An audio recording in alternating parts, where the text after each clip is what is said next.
खंडे आर्यावर्तैक देशांतर्गते कीलकनाम संवत्सरे संवत्सरे अमुक नामनो हम नाम का उच्चारण करें। अमुक गोत्र उत्पन्नो हम, गोत्र का उच्चारण करें और बोलें अद्य मासाना उत्तमे मासे मार्गशीर्ष मासे कृष्णपक्षे नवम्यां तिथौ शुक्रवासरे महाराष्ट्र प्रान्ते मुंबई नगर्यां श्री प्रेमपुरी आश्रमे श्रीमद्भागवत सप्ताह श्रवणार्थम चतुर्थ दिवसे प्रथम उपस्थितौ विनियोगः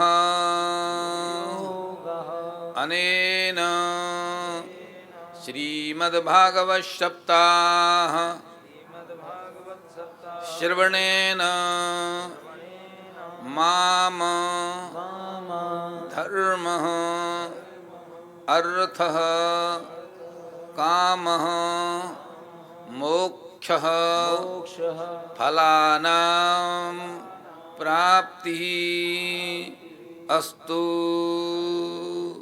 एवं च अभीष्ट फल सिद्धि भगवत कृपा अस्तु।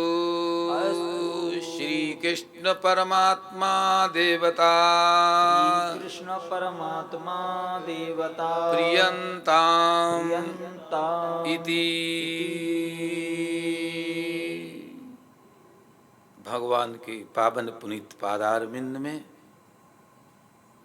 अपनी चित्त की वृत्तियों का समायोजन करते हुए बहिरंग से अंतरंग की ओर प्रस्थान करते हुए पावन चरित्रों में अपने मन की तन्मयता को बनाएं, भाव और निष्ठा के साथ श्री परीक्षित महाराज आज चतुर्थ दिवस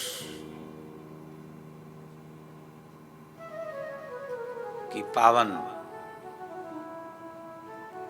धारा में अवगाहन कर रहे हैं। आनंद की लहरों में तरंगायित होकर उस पार परमानंद की अनुभूति कर रहे हैं। हम भी इस पावन पवित्र एक मनीषी की तपस्थली पर उपस्थित होकर ऐसी अनुभूति करें जैसे राजा परीक्षित पुण्य सलिला जाह्नवी मां गंगा के तट पर विराजमान हैं। ऐसे ही हम एक महापुरुष के द्वारा प्रवाहित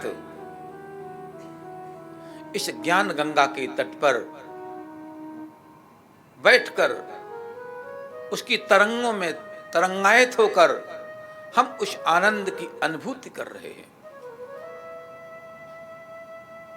तन्मय होकर संसार के विषयों से हटकर, संसार की वासनाओं से हटकर, संस्कार के जो द्वंद्व हैं उनसे हटकर ईश्वर में सन्निहित हों। जगत चलायमान है, संसरति इति संसारः। इस चलायमान जगत से हटकर के जो निश्चल परमात्मा है, कूटस्थ परमात्मा है, अचल अविचल परमात्मा है, उस ऐसे अविचल अचल परमात्मा में अपनी स्थिति का स्थापन करें।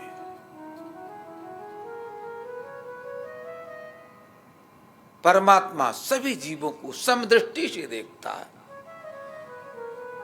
परमात्मा की दृष्टि में कोई विषमता नहीं है। समम पश्यन्, परमात्मा सभी को समदृष्टि से देखता है। परमात्मा की दृष्टि में इत किंचित कथंचित कदाचित कभी भी विषमता नहीं है। ईश्वर सभी को समभाव से समदृष्टि से देखता है। ईश्वर की सब पर कृपा सम होती है, बराबर होती है। अब जीव का चित्त अंतःकरण कितना शुद्ध है, जितना इस जीव का अंतःकरण विशुद्ध निर्मल पावन पवित्र होगा, उतना ही उस कृपा का वो ग्रहण कर पाएगा, सजो पाएगा, उसको प्राप्त कर पाएगा। परीक्षित महाराज का जो चित्त है निश्चल हो रहा है, अविचल हो रहा है। गुरुदेव के द्वारा निश्चित पावन वाणी को बिना सुने हुए, बिना हृदयंगम क्रिय किए हुए परीक्षित महाराज एक भी शब्द को जाने नहीं देते। एक एक शब्द को कर्णरंध्रों के माध्यम से हृदय में स्थित करते हैं और प्रयास करते हैं कि ये शब्द मेरा जीवन बन जाए, ये शब्द मेरे जीवन की चर्या बन जाए। ईश्वर की कृपा सब पर सम है, भगवान की कृपा में कोई विषमता नहीं है, लेकिन यह जीव उस कृपा को कितनी मात्रा में लेता है वह जीव पर निर्भर है। जितना उसका चित्त उज्ज्वल निर्मल होता है, उतना ही तो उस कृपा को वो ग्रहण कर पाता है। हम प्रयत्न करें अपने चित्त की शुद्धि को करने का। जिस पर जितना पात्र होगा, सागर में तो अथाह जल है, असीमित अपरिमित जल है। अपरिमित असीमित जल के पास ये जीव गया है। अब उस पर कितना पात्र है, कितना बृहद पात्र है, कितना लघु पात्र है। लघु और बृहद के अनुसार ही तो उस सागर से वो जल ले सकता है। परमात्मा तो अपार सुख की राशि है, वो तो परमानंद स्वरूप है, वो तो आनंद स्वरूप है। आनंद रूप परमात्मा में से हम कितना आनंद ले पाते हैं, ये हम पर निर्भर है, हम पर अवलंबित है। परमात्मा अपनी कृपा में, अपनी दृष्टि में कोई विषमता नहीं रखता है। ध्यान देना, गुरु की कृपा में समता है, संत की कृपा में समता है, परमात्मा की कृपा में समता है। इनकी कृपा में कोई विषमता नहीं है। सर्वत्र समभाव से, समदृष्टि से वो देखते हैं। जैसे, ध्यान देना, जैसे सूर्य जब उदित होता है तो सूर्य यह कभी विचार नहीं करता है कि हम गरीब की झोपड़ी पर अपना प्रकाश कम दें और अमीर के महल पर ज्यादा दें, राजा के महल पर प्रकाश अधिक दें और गरीब की झोपड़ी पर नहीं दें। सुखदेव जी विवेचन करते हैं, जैसे सूर्य ने कभी अपने प्रकाश को देने में कभी भेद नहीं किया है, ठीक ऐसे ही कभी भी भगवान संत भगवंत अपनी कृपा को देने में विषमता नहीं करते हैं। समत्व रूपेण बराबर वो सभी को उसको वितरित करते हैं। ध्यान देना, बहुत सुंदर उदाहरण दिया है। सूर्य की किरण सब पर सम पड़ती है, चंद्र की किरण सब पर सम पड़ती है। चंद्र के शैत्य में भेद नहीं है, सूर्य की उष्णता में भेद नहीं है। सूर्य अपने उष्णता को, चंद्र अपने शैत्य को, शीत को, शीतलता को सब पर बराबर प्रदान करता है। बड़ा अच्छा विवेचन कर रहे हैं सुखदेव जी महाराज। बोले राजन परीक्षित, सो ऐसा मानते हुए कि मेरा परमात्मा समदृष्टा है। ईश्वर कभी भी किसी जीव के प्रति विषम भाव नहीं रखता है। संसारी जीव में विषमता हो सकती है, संसारी जीव विषमता से युक्त हो सकता है, क्योंकि संसारी जीवों के अंदर राग है, द्वेष है। जहां राग और द्वेष होता है वहां विषमता होती है। जो राग और द्वेष से परे हो जाता है, सुखदेव जी में कोई राग द्वेष नहीं है। समत्त रूपेण सभी को उपदेश दे रहे हैं। ध्यान देना, परीक्षित महाराज भी विराजमान है। अनेक योगी ऋषि अमलात्मा महात्मा विराजमान है। सभी को समत्तेन उपदेश दे रहे हैं। विषमता नहीं है। सूर्य की किरण में विषमता नहीं, चंद्र की किरण में विषमता नहीं। कृपा तो सब पर सम हो रही है, बराबर हो रही है। ध्यान देना, पर उस कृपा को लेने में विषमता आ जाती है, लेने में वैषम्य हो जाता है। ध्यान से सुनना। उदाहरण के तौर पर बता रहा हूं। कोई कांच का गिलास लेना, कांच का गिलास, उस कांच के गिलास में स्वच्छ जल भरना और दूसरे कांच के गिलास में गंदला मटमैला जल भरना। दोनों गिलासों में जल भर करके और आप उसे प्रकाश में, धूप में रख देना। फिर वहां पर सूर्य किरण को देखना। जो गिलास निर्मल जल से आपूरित है, उस जल के अंदर सूर्य की किरण आपको प्रत्यक्ष दिखाई पड़ेगी, सुस्पष्ट दिखाई पड़ेगी। और गंदले जल में किरण का अवलोकन नहीं होगा, दिग्दर्शन नहीं होगा, उतना नहीं होगा जितना कि स्वच्छ जल के अंदर। हम आपसे पूछना चाहेंगे, हम आपसे जानना चाहेंगे, क्या उस गंदले जल में सूर्य की किरण उससे कम पड़ रही है? आप क्या उत्तर देंगे? आप क्या उत्तर देंगे? बराबर पड़ रही महाराज, पर उसमें दिखती उसमें नहीं दिखती है। एक में दिखती है और एक में नहीं दिखती है। अरे भाई, एक में क्यों दिखती है, एक में क्यों नहीं दिखती है? सीधा सा उत्तर है कि एक में गंदला है, स्वच्छता नहीं है, पावनता नहीं है, जल की निर्मलता नहीं है। जल का निर्मलता का न होना ही कारण है, न दिखने में है, और दूसरे में जल की निर्मलता होने का ही कारण है कि उसमें सूर्य किरण दिख रही है। ध्यान देना, जैसे स्वच्छ जल में सुस्पष्ट रूपेण किरण दिखती है और गंदले जल में किरण नहीं दिखती है, क्योंकि एक गंदा है, एक स्वच्छ है। सुखदेव जी महाराज बोले, राजन परीक्षित, इसी प्रकार से अपना चित्त है। ये बात केवल भागवत में नहीं आ रही है। आप सभी स्वाध्यायी लोग हैं, थोड़ा चिंतन करो, विचार करो। खोलिए पंचदशी को। विद्यानंद जी महाराज पंचदशी में लिखते हैं, बड़ी अच्छी बात कहते हैं पंचदशी में। विद्यानंद जी ने पंचदशी में लिखा है कि अंतःकरण मनोवृत्ति, अंतःकरण मनोवृत्ति आनंद प्रतिबिंबता। अंतःकरण मनोवृत्ति, जो हमारा अंतःकरण है, मन चित्त बुद्धि अहंकार, हमारा जो अंतःकरण है। कुछ बाह्य करण होते हैं, कुछ अंतःकरण होते हैं, कुछ बाहर के करण होते हैं। किम नाम करणम? साधकतमम करणम, साधकतमम करणम।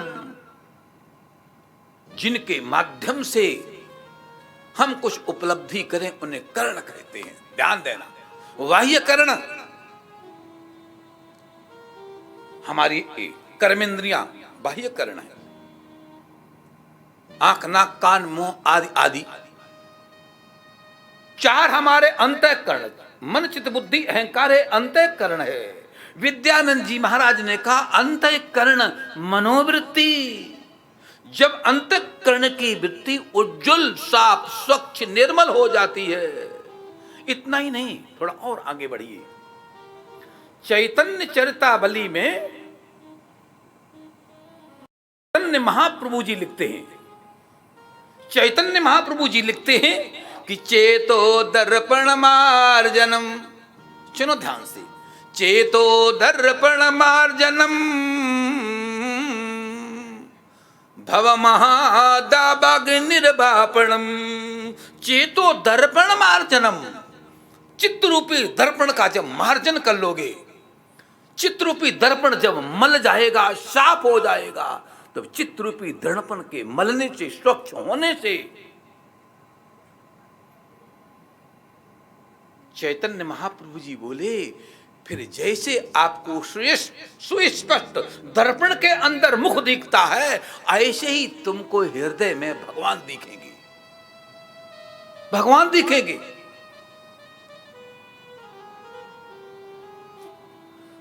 वर्तमान कुछ दार्शनिकों ने बड़ी अच्छी व्याख्या की है। कई दार्शनिक कहते हैं कि जब आपका आचरण शुभाचरण हो जाता है, कब कर्म उत्तम हो जाता है, जब वो शुभाचरण बन जाता है, तो परमात्मा आपके अंदर, व्यक्ति के अंदर शुभाचरण के रूप से उतरता है। और जब व्यक्ति का साधना का स्तर बढ़ जाता है, तो वो परमात्मा व्यक्ति के हृदय में भक्ति के रूप से उतरता है। और वही आगे चल करके, ध्यान देना, बड़ी सुंदर बात का, आगे चल करके यही जब विशुद्ध परिशुद्ध होता चला जाता है, जब वो तत्व मस्तिष्क में उतरता है, बुद्धि में उतरता है, तो उसे ज्ञान कह देते हैं, आध्यात्मिक। तब वो ज्ञान कहलाता है। बोलो कृष्ण कन्हैया लाल की। तत्व एक है, नाम तीन है। तत्व वही परम तत्व आचरण में उतरता है तो कर्म कहलाता है, वही तत्व हृदय में उतरता है तो भक्ति कहलाता है, और वही तत्व जो बुद्धि में उतरता है तो ज्ञान कहलाता है। तत्व एक है, नाम दो है, ये हम नहीं कह रहे हैं। आदि गुरु शंकराचार्य जी महाराज को पढ़िए, उनको झांकिए, उसको अवलोकन करिए, उनको देखिए, तो आदि गुरु शंकराचार्य जी महाराज कहते हैं कि कर्माणि चित्त शुद्ध्यर्थम, कर्माणि चित्त शुद्ध्यर्थम, और चित्ते एकाग्रोपासना। अरे कर्माणि चित्त शुद्ध्यर्थम और चित्ते एकाग्रोपासना, मोक्षार्थम स्वाति विज्ञानम इति वेदांत डिम डिमः। कर्माणि चित्त शुद्ध्यर्थम, कर्म से चित्त की शुद्धि करो, उपासना से चित्त में एकाग्रता लाओ, स्वात्म विज्ञानम, उस ज्ञान के द्वारा मोक्ष को पाओ। ये आदिगुरु शंकराचार्य जी महाराज, सुखदेव जी महाराज पूरे प्रयत्न में हैं, जिसे अपनाया है, जिसे स्वीकार किया है, जिसे अपना माना है। ध्यान देना, अपना माना है, वचन दिया है, हम पूर्ण प्रयासरत हैं, हम उसमें सफल हों। सुखदेव जी महाराज उपदेश दे रहे हैं। सुखदेव जी महाराज का इतन, परीक्षित महाराज का प्रयत्न, आपका इतन, हमारा प्रयत्न, जब दोनों मिल जाएंगे तो सफलता